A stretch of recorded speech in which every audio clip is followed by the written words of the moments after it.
Tim Allen talks comedy and politics and how it all works together, and what his favorite comedic subject matter is, coming up today on The Hollywood Conservative for The Rebel.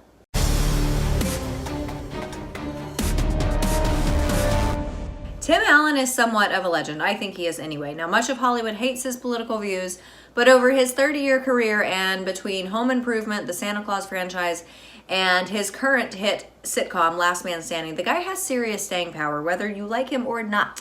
But speaking of liking him, even folks who disagree with him seem to not really take huge issue with working with him or him in general. From a simple statistical standpoint, Tim Allen couldn't hire an all-conservative cast and crew for his shows. So chances are, many of his cast are liberals. So even though Hollywood loves to demonize conservatives, maybe, just maybe, we are actually likable people and fun to work with, like Tim Allen. Now, he pokes fun at liberals all the time.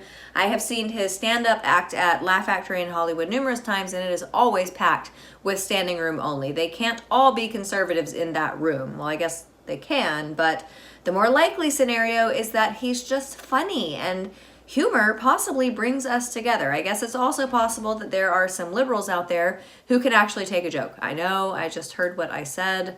I don't know if that's actually true. But anyway, in a recent interview with IndieWire, Tim Allen spoke truth to power, as liberals love to say, in that liberals are really fun and easy to anger.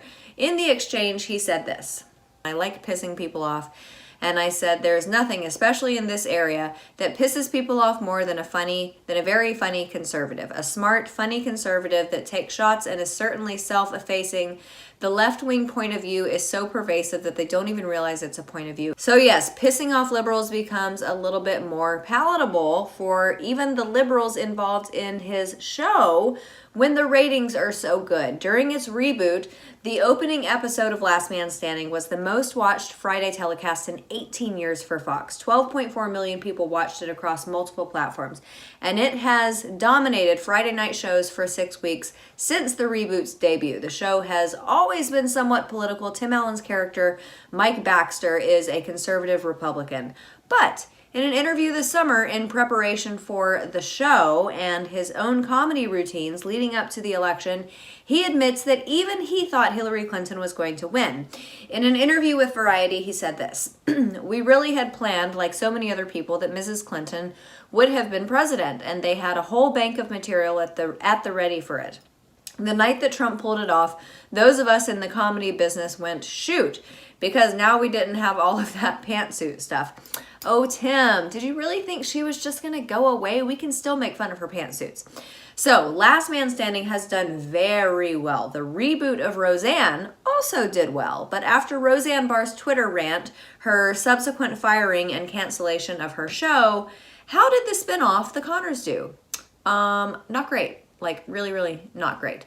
The ratings have declined every week for The Conners. The viewership has dropped to 7 million, and they are about to start cutting paychecks. ABC only ordered one additional episode of the show, almost certainly ensuring that after that episode airs, the show will be no more. It seems that when you piss off red-blooded patriotic Americans, your ratings suffer. But I agree with Tim. Pissing off liberals, on the other hand, is a whole lot of fun, which is why I work for The Rebel. We do a fine job of it.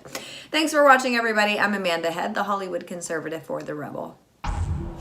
If you enjoyed my commentary and want to hear more from all of us here at The Rebel, subscribe to our premium content at www.therebel.media/shows.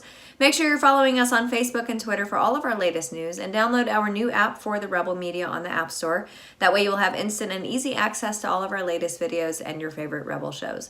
Thanks so much for watching. I'm Amanda Head for The Rebel.